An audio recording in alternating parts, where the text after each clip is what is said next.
Hello and welcome to Indus News live from Islamabad. I'm Meher Sher and these are the headlines.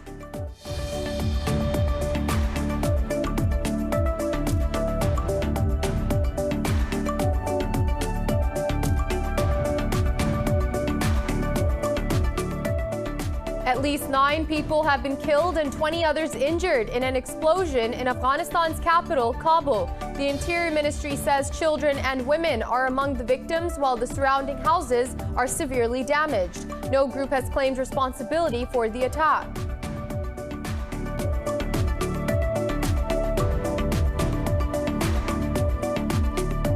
Azad Jammu and Kashmir President Sardar Masood Khan has condemned India's move to build the first military settlement in occupied Kashmir. In a statement, Khan said India is grabbing the lands of Kashmiris to turn the whole Jammu and Kashmir state into its colony. Meanwhile, Special Assistant to the Prime Minister on National Security, Dr. Moeed Yusuf, said India is trying to divert world's attention from its atrocities being perpetrated against Kashmiris in the occupied valley.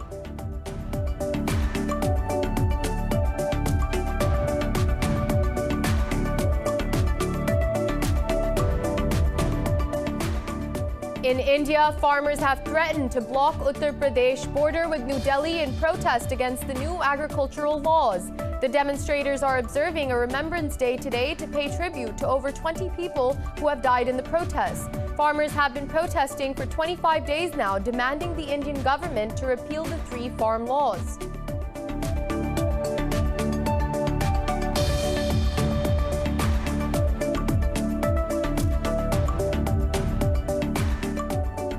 The global number of coronavirus infections has topped 76 million with more than 1.68 million deaths. COVID-19 cases in the U.S. are nearing 18 million, with the countrywide death toll crossing 316,000. Brazil has reported over 50,000 new cases and 706 fatalities, taking the toll to over 186,000. Pakistan has registered over 2,600 new cases and 80 fatalities overnight, with the death toll crossing 9,300.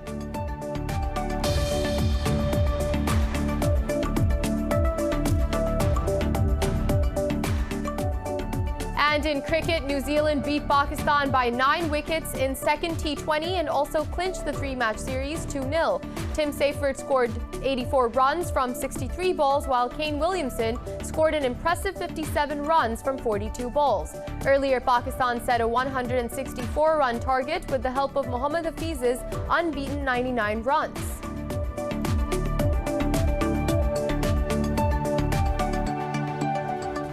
Well, those were the headlines. More news in detail after a short break. Stay with us.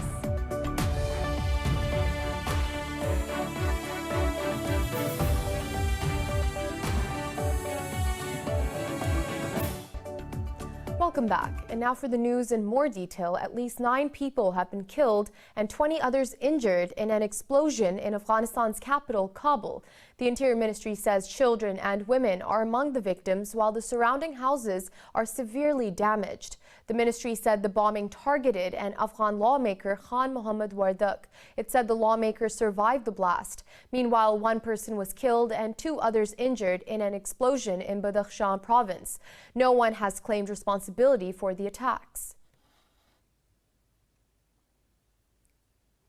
Meanwhile, the U.S. Special Envoy Zalmay Khalilzad has urged the warring Afghan parties to reach a political agreement as soon as possible. He said the U.S. stands with the people of Afghanistan in this war. In his tweet, Khalilzad condemned the Ghazni explosion, which killed 15 civilians 2 days ago at a religious gathering. He said the intra-Afghan war has lost its legitimacy with Afghans and it should move to a quick ceasefire. The envoy said the government and Taliban must respect demands of the people who yearn for peace and security. And moving on, Azad Jammu and Kashmir President Sardar Masood Khan has condemned India's move to build the first military settlement in occupied Kashmir.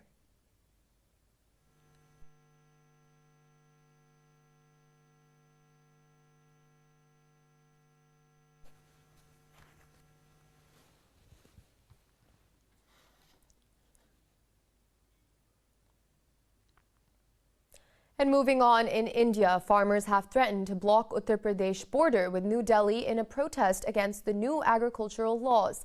Thousands of farmers, especially from Punjab and Haryana states, are staging a sit-in protest along the Delhi border. The demonstrators are observing a Remembrance Day today to pay tribute to over 20 people who have died during the protests. Opposition leaders, especially Congress's Rahul Gandhi, also paid tribute to the presidents, calling them brothers and sisters.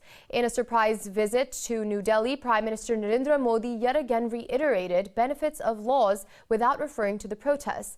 Farmers have been protesting for 25 days now, demanding the Indian government to repeal the 3 farm laws. In Pakistan, 80 people have lost their lives to COVID-19 over the past 24 hours. This takes the country's death toll to over 9,330. Health officials reported 2,615 new infections overnight. More than 40,000 active COVID-19 cases still remain in the country. The health ministry says out of over 457,000 countrywide cases, more than 407,000 people have recovered. The ministry said over 204,000 cases have been detected in the Sindh province. Punjab has reported nearly 131,000 cases so far. The global number of coronavirus infections has topped 76 million, with more than 1.68 million deaths. COVID-19 cases in the U.S. are nearing 18 million, with the countrywide death toll crossing 316,000. Brazil has reported over 50,000 new cases and 706 fatalities, taking the toll to over 186,000. More in this report.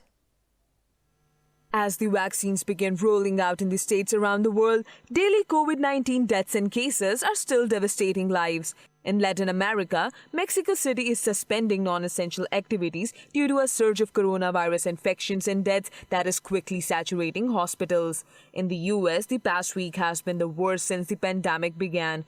The medical system has been under a huge pressure. More than 114,000 people have been hospitalized with COVID-19, hitting a record high for the 13th day in a row. Meanwhile, Moderna has begun distributing its COVID vaccine, with trucks expected to start rolling out to more than 3,700 U.S. locations. Distribution of Moderna vaccine has already begun. Moderna has moved vaccine from their fill-finish manufacturing sites to McKesson, who will serve as the central distributor. At McKesson distribution centers, boxes are being packed and loaded today. Trucks will begin rolling out tomorrow from FedEx and UPS, delivering vaccines and kits to the American people across the United States. In Europe, France says its citizens can start receiving the COVID-19 vaccine developed by Pfizer in the last week of December if European Union authorities approve it next week. Scottish First Minister Nicola Sturgeon said travel between Scotland and the rest of the UK will be banned. This comes as the country grapples with a variant of the virus that scientists said is up to 70% more transmissible. Following this, British Prime Minister Boris Johnson has imposed tighter curbs on millions of people and reversed plans to ease restrictions over Christmas. First, we will introduce new restrictions in the most affected areas, specifically those parts of London, the South East and the East of England, which are currently in Tier 3. These areas will enter a new Tier 4, which will be broadly equivalent to the national restrictions which were in place in England in November. That means residents in those areas must stay at home, apart from limited exemptions set out in law. Australia has announced new restrictions for the Greater Sydney area in an attempt to contain a growing outbreak of COVID-19. The region has recorded 30 new cases, taking the cluster infections to 70. South Korea's new coronavirus cases spiked by more than 1,000 for the 5th straight day to hit a fresh record high. In the meantime, India's COVID-19 cases have surpassed the 10 million mark and the death toll topped 145,000. Moving on, China's military says the United States has severely jeopardized stability of the region by sailing through the Taiwan Strait. At a briefing, People's Liberation Army spokesperson Zhang Chunhui said the passage of missile destroyer USS Mustin deliberately raised the heat of the Taiwan issue. He added the warships attempted to intimidate Taiwan's independence forces. Meanwhile, U.S. Navy says its forces will continue to fly, sail, and operate anywhere the international law allows. U.S. President Donald Trump has downplayed the cyber attack on dozens of the country's federal agencies and companies. In a tweet, he said the issue has been overplayed by fake news media. Trump said media outlets are quick to blame Russia for such breaches, while there is a possibility of Chinese hand behind the attack. His comments contradict Secretary of State Mike Pompeo, who earlier blamed Russia for the attack. Russia has already denied any involvement in the attack. U.S. President-elect Joe Biden has unveiled his climate and energy team. Biden described his latest picks as brilliant, qualified, tested, and barrier-busting. United States President-elect nominated Michael Regan, the first black man to run Environmental Protection Agency. He also named New Mexico Representative Deb Haaland to be the first Native American Interior Secretary. Biden picked environmental lawyer Brenda Mallory to head the Council on Environmental Quality. If confirmed by Senate, she will be the first African American to hold the position. Former President Barack Obama's EPA Administrator Gina McCarthy will fill a new role as National Climate Advisor. Former Michigan Governor Jennifer Granholm was stepped for the position of Energy Secretary. Talking to media in his home state of Delaware, Biden said the nominees will be ready on day one. The Biden-Harris cabinet, it will be historic. The cabinet that looks like America, that taps into the best of America, that opens doors and includes the full range of talents we have in this nation. And like the rest of the team, today's nominees are ready on day one, which is essential because we literally have no time to waste. The U.S. and Mexico have committed to work on a humane strategy to regional immigration. In a phone call, President-elect Joe Biden and Mexican President Manuel López Obrador vowed to address the root causes of immigration in Central America and southern Mexico. Biden's team said the two leaders discussed alternatives to undertaking dangerous journeys to the U.S. In a statement, it said the president-elect pledged to build the regional infrastructure and capacity to facilitate the new approach. He also stressed the need to reinvigorate bilateral cooperation on COVID-19, economy, and border security. In a tweet, Mexico's president said both sides reaffirmed their commitment to the well-being of the two nations. U.S. President Donald Trump's hardline immigration policies caused friction in U.S.-Mexico relationship. And Ireland says it will be hard to reach a Brexit trade deal in the next 24 hours. Talking to media, Irish Foreign Minister Simon Coveney said the negotiations can collapse over an impasse on fishing rights. Coveney said they will not be surprised if the fishing issue collapses the whole negotiation, while the European Parliament has called for a deal to be reached to give proper time to ratify the agreement. Brexit trade talks are facing deadlock over fishing rights, and both parties are trying to reach a possible deal within the 2 weeks' time. Thousands of Israelis gathered in West Jerusalem to protest against Prime Minister Benjamin Netanyahu. The protests have been continuing for the last 6 months. The demonstrators, carrying Israeli flags and banners, demanded Netanyahu's resignation. Israel's prime minister is currently facing corruption charges, including bribery, breach of trust, and fraud. He is also under fire for his poor management of the COVID-19 pandemic, particularly amid the second wave. Netanyahu has dismissed the allegations, denying any wrongdoing. And more than 42,000 refugees have returned to their homes in Nagorno-Karabakh since the fighting stopped in the region. The Russian Defense Ministry said in the past 24 hours, 306 people came back from Yerevan to Stepnakert.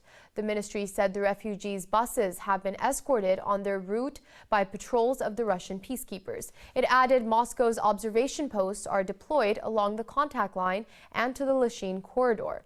Azerbaijan and Armenia signed the Russia-backed peace accord on November 9th. And counting is underway in Thailand's provincial elections to mark the first test of democracy since the 2019 general election. The elections in the country's 76 provinces are the first under Prime Minister Prayut Chan-o-cha.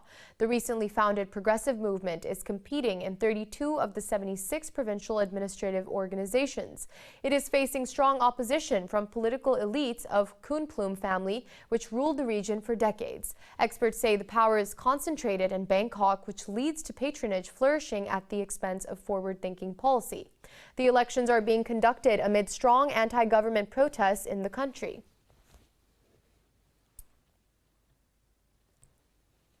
And we'll be back with more news after a short break. Stay with us.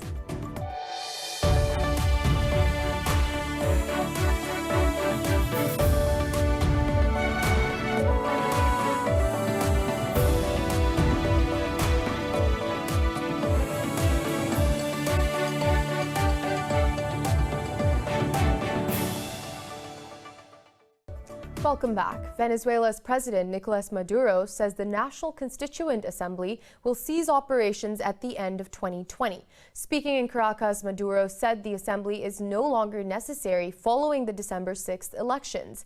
He said the Constituent Assembly was convened to restore peace and to strengthen the rule of law. Slamming the U.S. curbs, Maduro said the government supports the sanction-hit companies and individuals. The current parliament's term is ending on the 5th of January.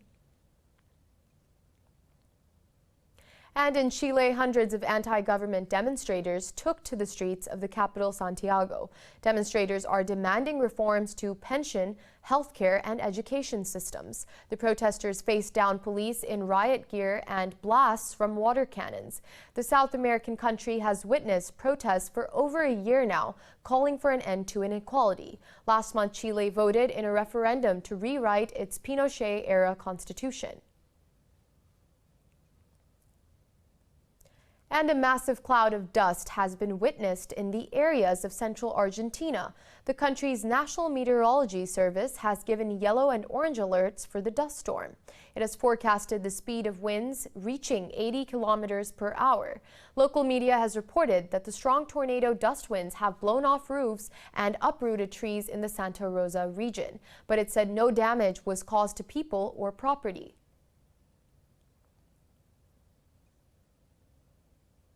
A giant panda, Ruyi, in Moscow Zoo showed his impressive martial arts skills and defeated a snowman. The panda completely destroyed the snowman to earn his treats. The zoo workers say the activity was held to boost the Christmas spirit and to entertain the panda.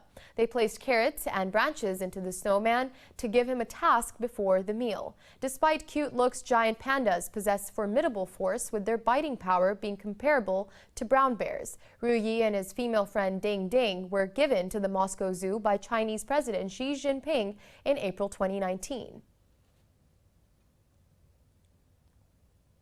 As the coronavirus pandemic has made people more aware about hygiene, a Japanese startup company has set up hand and smartphones washing stations in the streets of Tokyo to emphasize on better hygiene. More in this report. Shoppers wash their hands and sterilize their smartphones in the streets of Tokyo's Posh Ginza district as Water Corp set up 20 of its wash machines near the Posh Ginza stores to prevent the spread of coronavirus. The initiative with the district association aims to encourage shoppers to wash their hands. To be able to wash your hands whenever you are on the city. We thought we had to realize this as soon as possible amid the impact of COVID-19. So we sped up development.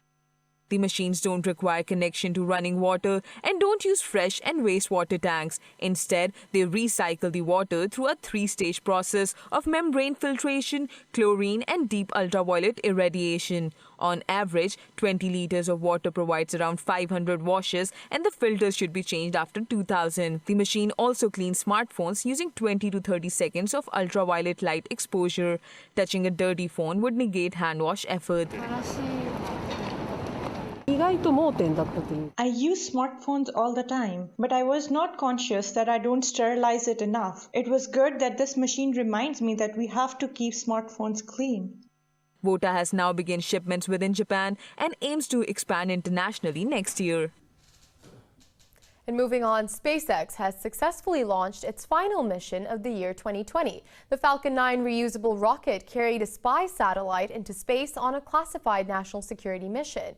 The launch for U.S. National Reconnaissance Office was originally scheduled for Thursday, but was delayed because of irregular pressure readings. The rocket's first stage booster was previously used in launch of 2 SpaceX cargo resupply missions. The company says Falcon 9 is the world's first orbital class reusable rocket.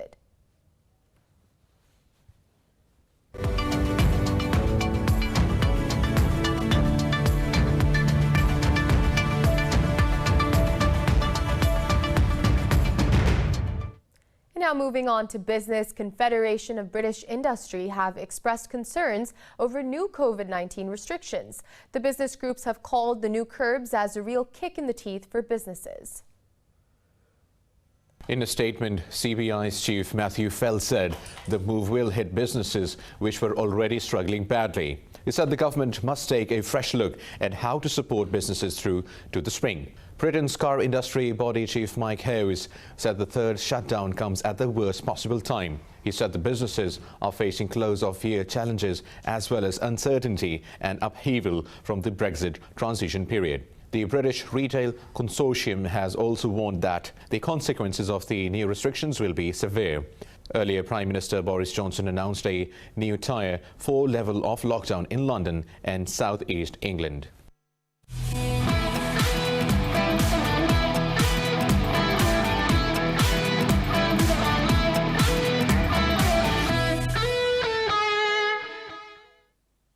And moving on to sports and cricket, New Zealand beat Pakistan by 9 wickets in the second T20 and also clinched the 3-match series 2-0. The hosts chased Pakistan's 164-run target in the last over. Tim Seyfert scored 84 runs from 63 balls, while Kane Williamson scored an impressive 57 runs from 42 balls. Fahim Ashraf was the only Pakistani bowler to pick up a wicket when he dismissed Martin Guptill. Earlier, the men in green had chosen to bat first against New Zealand by winning the toss. Mohammad Hafiz remained the top scorer for Pakistan with unbeaten 99 runs.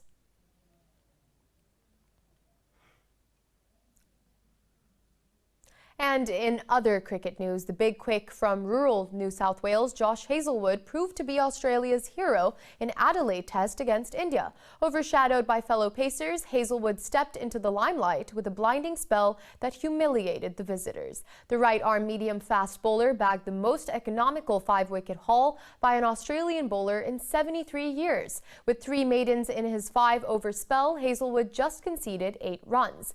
Together with Pat Cummins, Hazlewood wrapped up Indian batting line up for 36, their lowest ever innings score. But a committed team man, the 29-year-old, paid tribute to Cummins for taking the first 3 wickets.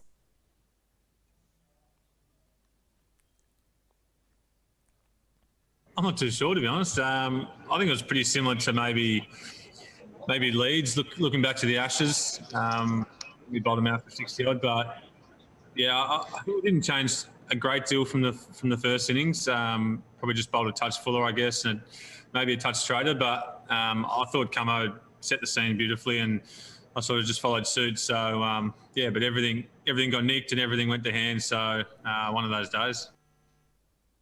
In football, Bayern Munich have beaten Bayer Leverkusen 2-1 in their Bundesliga encounter. Robert Lewandowski scored twice to help Bayern ascend to the top of the league table with 30 points. Bayer Leverkusen follow on second place with 28 points. In another Bundesliga fixture, Schalke suffered a home 1-0 defeat to Arminia Bielefeld. Fabian Klos netted Arminia's winning header in 53rd minute, securing 3 points for his side. In Italian Serie A, Juventus outplayed Parma 4-0 to maintain their unbeaten league start. Cristiano Ronaldo scored twice, with Kulusevski and Morata scoring one each to seal their side's comfortable win. Meanwhile, in Premier League, Liverpool thrashed Crystal Palace 7-0. Roberto Firmino and Mohamed Salah both scored twice as the Reds go 5 points clear at the top of the league table. In other league encounters, Manchester City down Southampton 1-0, while Everton edge Arsenal 2-1. Meanwhile, Ulsan Hyundai Motors have won the Asian Champions League title in Qatar's capital, Doha. It is the second title win of Ulsan in the team's history. The South Korean club sailed to victory after a junior Negrao double gave them a 2-1 victory over Iran's Persepolis. The team achieved the feat in record fashion, winning their 9th consecutive match in the tournament. Persepolis missed out on the Asian crown for the second time in 3 years. This was the 5th time in history that a team from Iran had fallen at the final hurdle of Asia's premier tournament. In golf, Tiger Woods and his 11-year-old son, Charlie, teamed up for the PNC Championship in Orlando, Florida. The 20-team field consists of major champions and winners of the Players alongside a family member. Team Woods was 4 shots back of the lead after the first round of the 2-day exhibition event at the Ritz-Carlton Golf Club. The duo opened the championship with a 10-under par 62 that left them in a share of 6th place. Charlie Woods emerged as the youngest and most anticipated competitor in the tournament's history. Though the duo cooled down on the back nine, Charlie still produced some notable moments. I've seen this, all along. Probably not, a lot of people have, but a lot of the shots that he's hit, I've seen it back home at medalists in this entire year, this entire pandemic. He's hit these shots, and the junior events he's played in, he's hit a lot of these, and it's just a matter of it. I'm stringing these out for 3.5 hours. It's it's a totally different deal. In Spain, the all-extreme electric cars continued their testing on the dirt tracks of Motorland Aragon. The 550 HP extreme vehicles are in preparation to start their inaugural session in March. The off-road series has several renowned drivers and team owners, including Sebastian Loeb driving for Lewis Hamilton's X44 team. The series aims to raise awareness about climate change by racing in remote and harsh environments. It features battery-powered 550 HP Odyssey 21 all-wheel drive SUVs built to handle severe off-roading.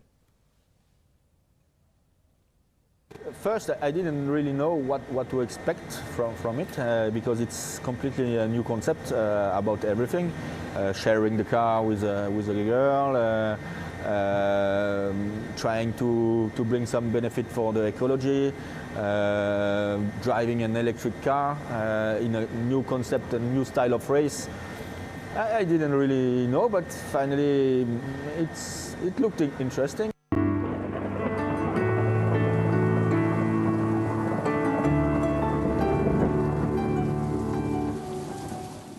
And now it's time to take a look at the latest weather updates from around the world.